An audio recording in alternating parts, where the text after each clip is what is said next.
আসসালামু আলাইকুম রহমতুল্লাহ। বাংলাদেশের রাজধানী ঢাকাকে বলা হয় মসজিদের নগরী।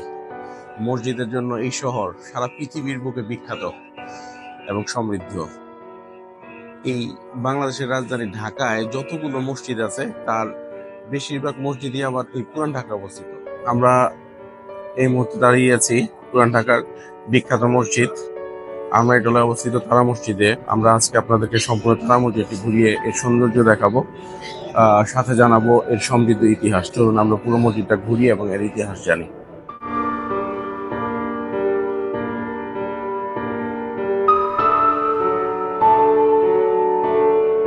আসসালামু আলাইকুম। ওয়ালাইকুম আসসালাম ওয়া রাহমাতুল্লাহি ওয়া বারাকাতুহু। আমরা এই মসজিদের যতটুকু ইতিহাস আপনি জানেন, আমরা একটু প্লিজ যদি মেহেরবানি করে আমাদেরকে বলতেন ইতিহাসটা। এই মসজিদ আহমেদ মির্জা গোলাম পীর করেছেন প্রায় 300 বছর মোগল আমলে। পরে যুগে যুগে সংস্কার হয়েছে। এখানকার স্থানীয় ব্যবসায়ী আলীজান ব্যাপারী উনি এটাকে 1960-65 সনে সৌন্দর্যবর্ধন করছেন। তারপরে সাবেক মহামান্য রাষ্ট্রপতি আলহাজ হোসেন মোহাম্মদ এরশাদ সাহেব, স্থানীয় সংসদ সদস্য জনাব জাহাঙ্গীর মোহাম্মদ আদিল সাহেবের অনুরোধে মহামান্য রাষ্ট্রপতি এখানে জুমার নামাজ আদায় করেন। জুমার নামাজ আদায়ের পর মহামান্য রাষ্ট্রপতিকে এই মসজিদের ধন্যদশা তার কাছে পেশ করেন।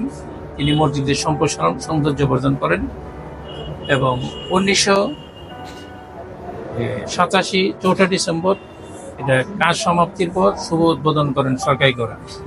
তারপর থেকে সরকারি অনুদানে পরিচালিত এবং সরকার দ্বারা পরিচালিত। এলাকার গণ্যমান্য ব্যক্তিগণ কমিটিতে আছেন এবং এলাকার ধনবান এবং মুসল্লিদের দানে মসজিদ পরিচালিত হয়ে আসছে। তারা মসজিদ পুরান ঢাকার আরমানিটোলায় আবুল খয়রাত সড়কে অবস্থিত। সাদা মার্বেলের গম্বুজের উপর নীল রঙা তারায় খচিত এই মসজিদ নির্মিত হয় 1800 শতকের প্রথম দিকে। মসজিদের গায়ে এর নির্মাণ তারিখ খোদাই করা ছিল না।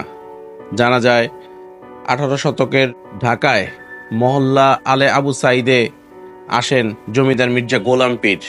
ঢাকায় ধর্নাঢ্য ব্যক্তি মীর আবু সাইদের নাতি ছিলেন তিনি। মির্জা মসজিদ নির্মাণ করেন। মির্জা সাহেবের মসজিদ হিসাবে তখন বেশ পরিচিতি পায়। 1860 সালে মারা যান মির্জা গোলাম পীর। পরে 1926 সালে ঢাকার তৎকালীন স্থানীয় ব্যবসায়ী আলীজান ব্যাপারী মসজিদটি সংস্কার করেন।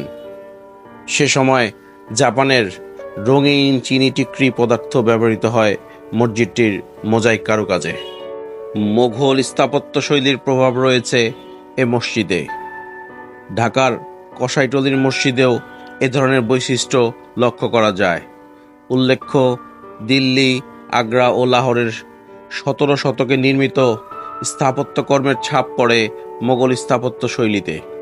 মির্জা গোলামের সময় মসজিদটি ছিল গম্বুজওয়ালা, দৈর্ঘ্য 33 ফুট আর প্রস্থে 12 ফুট।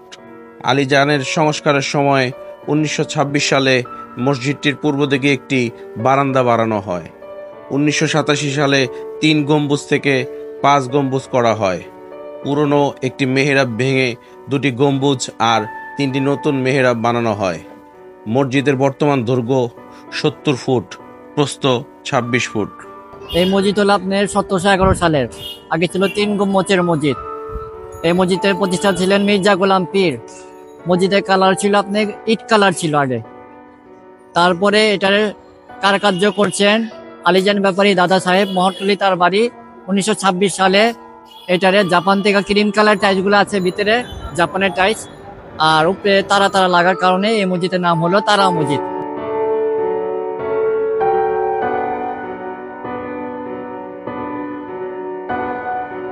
সময়ের বিবর্তনে মসজিদ তৈরির পর থেকে এই পর্যন্ত লাখো মুসল্লি এই মসজিদে নামাজ আদায় করেছে। কত শত ইমাম মুয়াজ্জিন এই মসজিদের খেজমতে নিয়োজিত ছিল। তাদের অনেকেই আজ এই পৃথিবীতে নেই। একসময় আমরাও হারিয়ে যাব।